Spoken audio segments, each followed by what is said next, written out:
All right, people, welcome. You hear that sound, you know it's the Unfiltered Band. That means it is another episode of Unfiltered. This is a surprise episode, episode 43, and thank you, Unfiltered Band. I'm calling this episode Magic Mike. I wanted to drop another one because I'm pretty sure only I will know. If you're watching this right now, and I've already tweeted out, watch me go into the future, right? If you're watching this right now, I've already tweeted out, thank you for bearing with the audio issues. They're fixed. And here's our, bonus just for all of you. Episode 43, I'm having a happy rest of the day. When I'm in the carpool line at school, I'm going to be rocking out. It might be like time for some White Snake. Like Skid Row. Like I'm going to be in it. If you never see this, or you see this and then I'm apologizing again, or it's deleted, I may need something heavier. Musically, of course. You can get the Unfiltered Revolution at Casey Stern. We're going to do this talk show style. One of the things if you're in this business and in doing radio for, almost 20 years, there is a radio term called vamping, where basically, I've had guests not show up. I've had, guests on the phone and they disappear. Shows are an extra hour longer than you think, or, co-host, something isn't working or everything goes crazy. And anybody who listened to me over the years, even if you didn't know the term, it's like we all have, certain abilities. Height, certainly not something for me, right? I've had issues with mics before, as in not knowing when they're on, dropping an F-bomb, right? But vamping is like my thing. So having no plan and just going in and winging it is, even though I'm a really prepared person, it's kind of my thing. So I rushed to, I was out running errands. I was like, I can't believe this isn't working. I'm so pissed off. I'm going to make this work, figure this out, downloaded some walkthrough videos, fixed up some wires on the mic, got in it, and I have no plan whatsoever. I turn on the Unfiltered Band music, hit record, go. I call it Magic Mike. I don't know what the hell it is. This could be the best episode we ever did. It could be 8 minutes long. It may be 45 minutes. Now, granted, I'm a little afraid that if I do 45 minutes and the audio doesn't work, then I'm wasting 45 minutes of my time, and then I'm going to get very angry. But you won't be there for it, so that'll be good. For those who want really the full throttle of what I was trying to explain in the last pod, that I know some of the audio was good and some was, like that. If you're a Met fan, you're used to living in hell. You're used to every time you think something's going to be good, it going bad. You're used to everything that is going right, going wrong. You're used to a puddle appearing in front of you. You're used to rain clouds following you around. Dogs and cats living together, mass hysteria. That is the life of a Met fan. That is the therapy and the therapeutic nature of being a fan of this baseball team. So clearly when two games are lost the way that they were, even though Braves took care of business in their house, you're supposed to take care of business in, right? Yours, and you did. You won 4 out of 5. You're still up 3.5 in the division because of, and I get it, the concern of the nature of the pitchers going down and all of that, Beatty aside, and that excitement, there's a lot of freaking out going on. So I was explaining in the last pod, there is a breakdown of the commiserating and the miserable. And I want to go through that again because I think it's important quickly, all right? And then I'll bounce around with you. Commiserating. I have friends I know I can lean on and people on Twitter that, have become, friends through, just, being listeners of mine or, I enjoy what they say or whatever. They got a nice avatar pic. I don't know. Whatever. People I know, friends in the business who are Met fans, that I know I can get on some text threads and I'd be like, look, now I'm concerned about the pitching because it was, Cookie was rolling, right? Ty had just kind of, bounced back from the clunkers. This is, it's scary, right? And then I could have the rational conversation, tell me the last 2 decades. You tell me the list of pitchers you'd rather have than Max in a spot exactly like this. Go ahead. I'll wait. Waiting. Verlander in his prime. You want to give me, or now? Is he still in his prime? Amazing. They're 99 in the 7th yesterday. It's crazy. By the way, the White Sox are winning. Tony La Russa, I mean, they say naps are really good for kids. Naps are also good for baseball managers. Tony got caught taking a nap in the middle of a game, and then it's kind of like the whole team woke up. Maybe they were all sleeping. They say leadership is important. But there's a commiserating group where there's like rational, yet of course you're concerned. I mean, look, I'm a Met fan. What the hell? Really? Then there's the miserable group. And these are the people on Twitter that had me last night, which I was mentioning earlier, literally just, I couldn't look at Twitter. I scrolled a little bit after the game, and I was going to type some stuff about like the game, and I couldn't even do it. I could not force myself to do it because I was so legitimately ticked off reading people say, I can't believe this. We're finished. I knew we were going to do this again.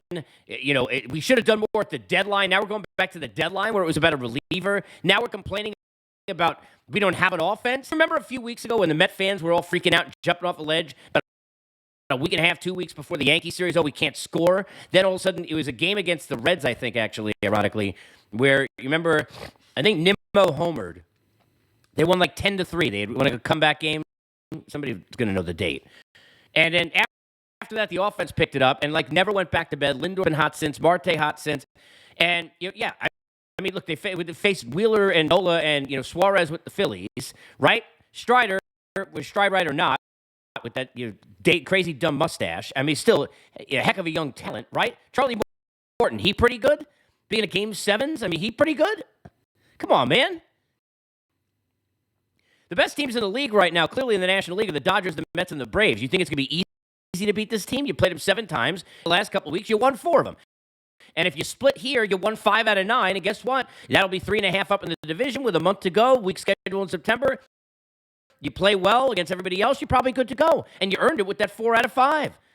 But get a grip and chill the hell out. Now, yeah, I want Cookie to be healthy. That's something to watch. Obliques, you got to full with, right? And he was in such a rhythm. Back spasms and back issues in general. Yeah, we look at the Kershaw situation, which is any back situation in general. But for pitchers, tough, right?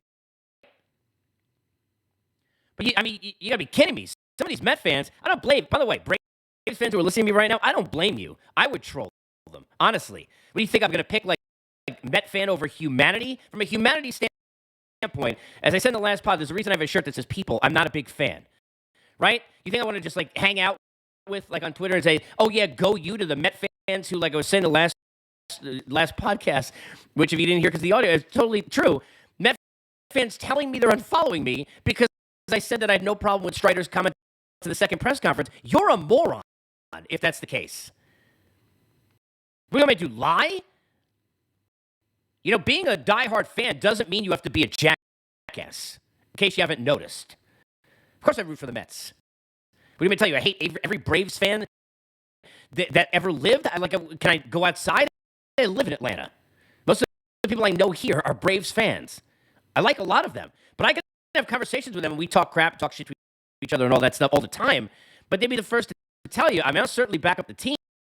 But what do you want me to, create some fake crap? It's ridiculous. I don't blame Mark Bowman, who I love, for trolling Met fans. You guys are nuts. Grow up, seriously. And some of them, I'm like, my God, look how many people are following these people. What in the hell are you saying? No wonder why. It's like being led by the blind. Seriously. Look, I'm a diehard. You want me to take a test? Give me, what test do you have for it? Tell me what test. Because I've been passing it since I'm 5. It's like all the gas I passed from the nerves this team caused me. All the deadlines that passed to pay the bills that therapy cost me from this baseball team. But grow up. You could be kind of a diehard fan and not be a jackass. Seriously.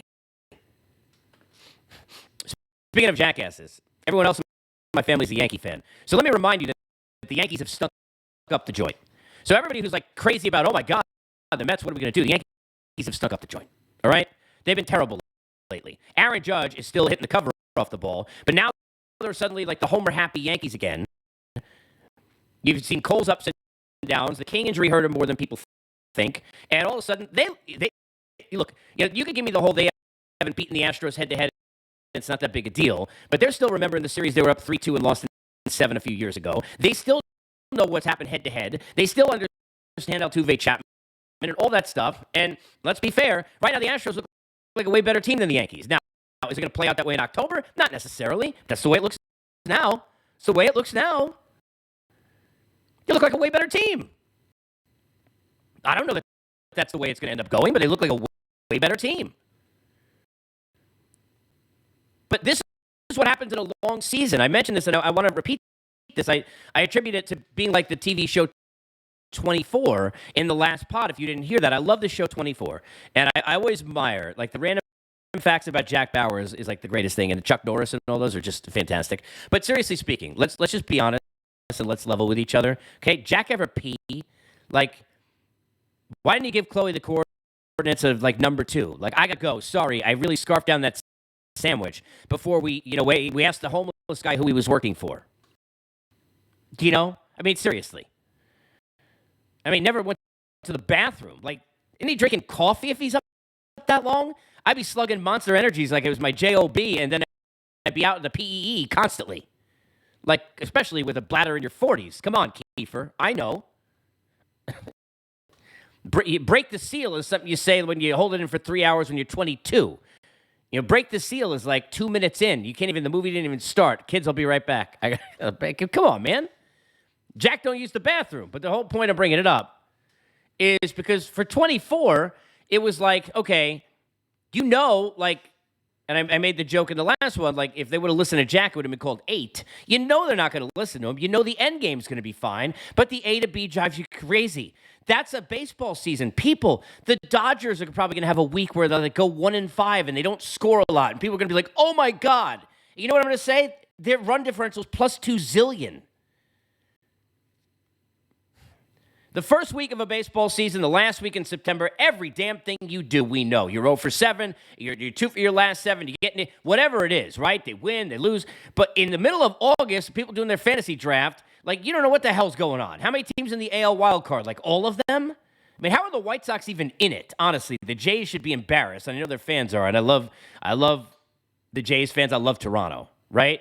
I talk to those guys up there often, and, you know, they've been asking me every day that I've gone up there, like, not literally, but talking to them on the radio, like, hey, should we be disappointed they didn't do more at the deadline? You're damn well. Don't sell me that you're trying to get a World Series.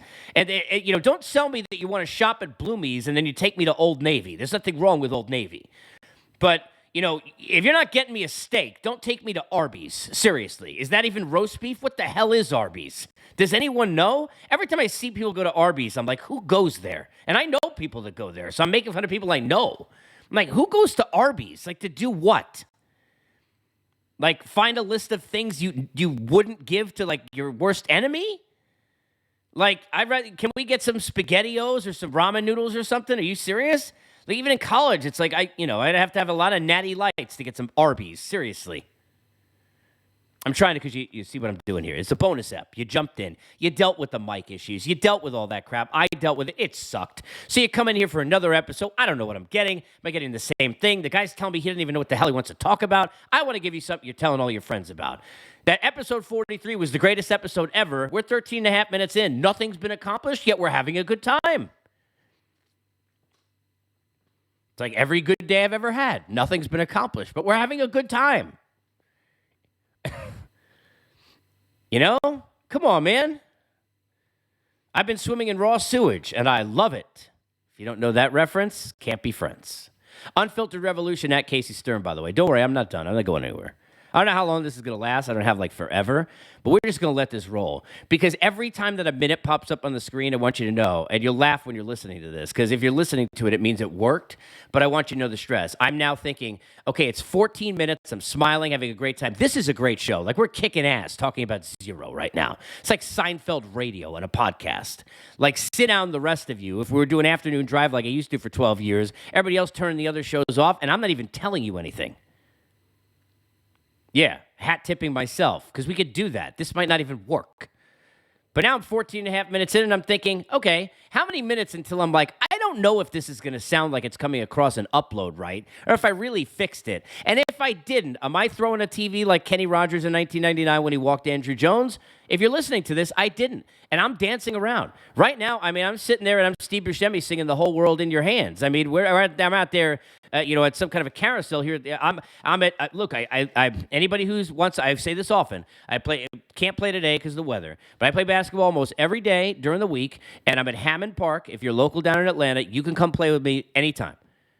Feel free to tweet me, hey, what time you going down? And I'd be happy to play. I'm not challenging you. I'm saying play with me and whoever else is there. But I'm happy to play. I go to Hammond Park, and I'm not going to tell you how close, because people, Met fans throwing eggs at my window. I can't believe you said the Strider didn't do anything wrong. The hell's wrong with you, man? We're freaking out. This team's garbage. Why aren't you talking crap now? They lost 2 in a row. I mean, really, get over it, seriously. You know how many trash-talking comments I got on Twitter from Braves fans? Like 2, jokingly. Because the rivalries are fun. They're crazy. The only team I hate, because let me get into, because we're doing random stuff. You know, one of the things I've hated in my career more than anything else, it's near the top of the list. Anybody who's listened to me over the years knows East Coast bias is the one that drives me nuts. But one of the things that I've hated over the years, is this, oh, you hate my team. And I used to make a joke on the air when I was doing Inside Pitch, and listeners who are listening to this know this. I say, I hate Baltimore, I hate St. Louis. I mean, I hated everybody. I was trending in St. Louis because I said I didn't know how good Matt Carpenter was. And look, I didn't think they should have paid him that money. My God. I didn't know he was going to hit a zillion home runs with Strider's mustache attached to him a million years later for the Yankees. Sorry, I didn't have that. But I used to say, nobody hates I don't hate any team. Okay, first of all, I hate one team in my life. There's one. There's one jersey that when I see it on anyone, a fan, a human, I put it on, unless it's a dog, and it better be a cute dog. That dog better be 1 to 10, its cuteness factor, like a Dorbs, it's a 9. Because if it's a 6, the Rangers are dropping you 3, you're down to a 3. You got a New York Ranger jersey on, Liberty garbage, I don't care. I don't even like the Statue of Liberty anymore when it's on that jersey. It's the only team I hate. It's the only team in all of sports I hate. I hate them. You're not supposed to say hate. It's like, what is it? Fokker and Meet the Parents, bomb on a plane. Yeah, I say hate. You're not supposed to say hate. Obviously, I don't be, tongue in cheek. Unless it's Mark Messier or Adam Graves, right? Hey, Jeff Bukaboom, anybody in that era of the Rangers, forget it. The heebie-jeebies. Forget it. I remember doing post-game for the Rangers, and actually some of those guys, Graves is really nice, and I worked with Ron Duguay a bunch, and I met a lot of really good people there, right? But I remember I was doing post-game for the Rangers, and I was I'm so happy I'm in a studio at MSG during the 2 years I did it, because I don't really know how I would handle this. I would have needed a separate therapist for dealing with that. But the Garden's great for hockey. It's a great fan base. I hate your team. Outside of that, I don't hate any team. Okay, I don't care enough to hate a team, except for the Dallas Cowboy fan base. I don't even hate the Dallas Cowboys. I hate their fans. They're the worst. You can see it over my shoulder. Seriously. They're a more entitled group of people who never won anything than the Dallas Cowboys. If there is at me, I'd love to know. That's a top 10 list I'll do. By the way, speaking of top 10s, I got 2 separate things I'm working on. One of them, just because I was talking about the Mets today, but I don't want to give too much away. But I'm collaborating now with somebody else who would be part of this. But I'm collaborating on in honor of the Old Timers Day, which I'm so pumped for, which I think is on the 27th. So this theoretically, this would come out that day. But I'm working on a top 10 most underrated Mets in franchise history with some help. Guest and collaboration help putting the list together, and you guys the Met fans are going to lose their, Fruity Pebbles. But it has begun. The list is being put together. So that I'm hoping will pop on the 27th. I've got some other lists. I mentioned this before. I've been working on a list, and I'm trying to nail a couple of guys who are part of 2 of these situations before I get out there and do it, because I think I'm going to do it in a multi-episodic kind of a thing. But I'm going to do the top 10 worst sports decisions of all time. The Darryl Bevels with Marshawn Lynch, Bud Selig with the All-Star Game counting, to name 2 that are not going to surprise anybody that would be in the list for me, and there are many others. The BCS, perhaps. Speaking of letters, LFGM, just in case anybody hadn't noticed, does that mean I get followers back? I mean, really? And by the way, like, can we talk about these people on Twitter who, like, if you're gonna get into some, can I tell you what the worst thing? This is third world complaining on this Vamp show, this Magic Mike show. Like, you're behind the scenes right now. I'm just going with you. We're just having a chat at a bar right now. Except I got Monster Energy down here somewhere, but not. I don't want to like move away from the mic even an inch because now it sounds like it's actually working this time, and I'm like now I'm superstitious, so I'm holding onto the wall. If you're watching on YouTube, do you know what I hate? Now it's going to happen that I'm saying it. When fans will get into like arguments with each other, and then randomly, like I'll with like a couple of others, like as it like the Mets, it's usually when it happens, get roped in. Like, am I right? And then they'll put at me, right? And now every one of the 174 replies, I'm in it. I don't give a shit what the hell the two of you were talking about, or 8 of you. Like, can I get an invite? Can I find out if I want to do it? Can you evite me? Do I have to be in this? I mean, is it mandated somewhere in a court? It's like, I mean, my goodness, because some of these conversations, it's like, people, like, where are you doing this? What date are you on that you're supposed to be paying attention to that you're tweeting? Like, how do these Met fans have a life, by the way? Like, I don't know how they go out. You seen some of them? I really don't even understand it. And I don't mean like their looks. I mean, like, where are they? Like, I'm a multitasker, but I mean, that's like a Steve Tasker multitasker to be doing that shit. I mean, that's crazy. That's some crazy talk. Speaking of crazy talk, how about the fact that in this American League wild card race, the Twins again don't do enough and are now in danger of not making it all, winning a division or winning the wild card. The Rays are just, you know, it's like I always say that that's so Mets are Mets. The Rays are Raying. You know, they all.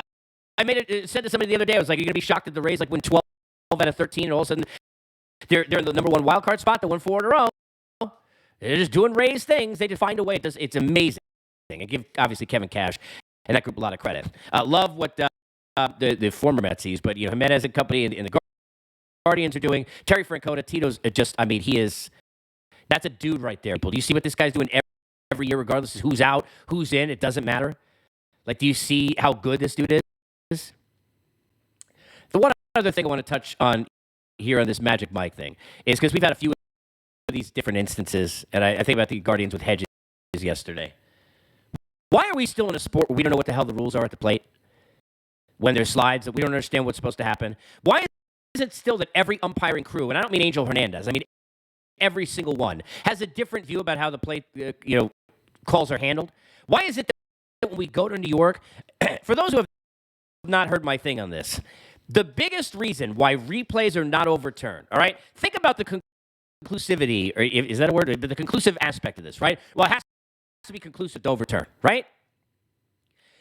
The whole point, if you go back to the situation with, for a second, I was like, not Andre, no Galarraga, right? And you think back to the idea of no hitters and perfect games and history being like, you don't have major plays that go to bunk and get screwed up, right? We don't want that, right? So, okay, some of those are clear cut. But when you put replay into a point where I can go use it, now I just want the call right. If you're going to take forever, you can't get IFBs. You can't figure it out quicker. I got to go to video. I got to, go ahead and scratch my ass or whatever I got to do to pretend I'm keeping busy, then signal you, then we're going to go there, all that stuff, right? All right? If you're going to do all that, can we at least get the calls right when we go to New York? You know why they don't come right? It's not that, because does it matter if it's conclusive? If I know, if I'm using video and I could tell he's foul, he's safe, he's out, right? Even if it's by a smidgen. That's the whole point of going up there. I already know it's a close play. That's why we're getting replay. It's very rare that it's outside of Angel Hernandez where it's like some play that it's like, oh my God, I can't believe you missed it that much. And, oh, dude, sorry, 37 seconds. I had a brain fart. A midge went in my eye. Like, that never happens, right? It's always like, they're always close plays. The whole point of replay and these MIT people that are up there, right? The whole point of that MIT over MLB is that I can then take the video and I can narrow it down and I can make sure, hey, look, we're going to get the right thing. We're going to get the right thing. This is it. It's crazy. Like, we got it. What the hell's the point? Of course it's not an easy call. That's why we're asking you. It's like, are you kidding? That's why we're here. But here's the problem. You got an umpiring supervisor up there and people who are tied to the relationships and the psyches and the life coaches of these umpires, and I don't want to say they're wrong. So if it's close, yeah, give them the benefit of the doubt. You're going to tell me that's not happening? Why do I need an umpire or anyone related to umpiring up there in New York to tell me anything? You're telling me these people who are so smart to do things with video you and I could never do in our lives, they can't understand if you say to them, hey, if they touch the bag before they're tagged, they're safe. Whoa. The hell, they need to be an umpire for that? Are you kidding? What is this? Are you smarter than a fifth grader? Are you joking? You take that umpire out, now watch. Now watch. Those people want to just get it right. Now the guy who's doing it, or the girl, right? Those people smart, they want to get it right. They don't give a crap who they offend. Nope, it's wrong. Nope, it's wrong. Nope, it's wrong. Overturn, overturn, overturn. Doorman, doorman. Donna Martin graduates. Get it? Unfiltered Revolution at Casey Stern. In the next 5 minutes after you listen to this, you'll be hopefully telling me on Twitter, it was a great episode, it was crazy, it was out of nowhere, but now all apologies for the mic issues. You're going to subscribe to my YouTube channel, and we're going to hug it out. In the next 5 minutes that you're doing that, I want you to know that originally when I taped this, and it's right now around 12:30 Eastern Time, then in the next 5 minutes I won't breathe until I get the upload and find out whether or not these 27 minutes were as brilliantly, wonderfully just full of nothing, like I think they were, or if it's just nothing. And then I may videotape myself banging my head against the wall and just send that out instead. And you want to be my latex salesman. Magic Mike with clothes on, because it's a family show.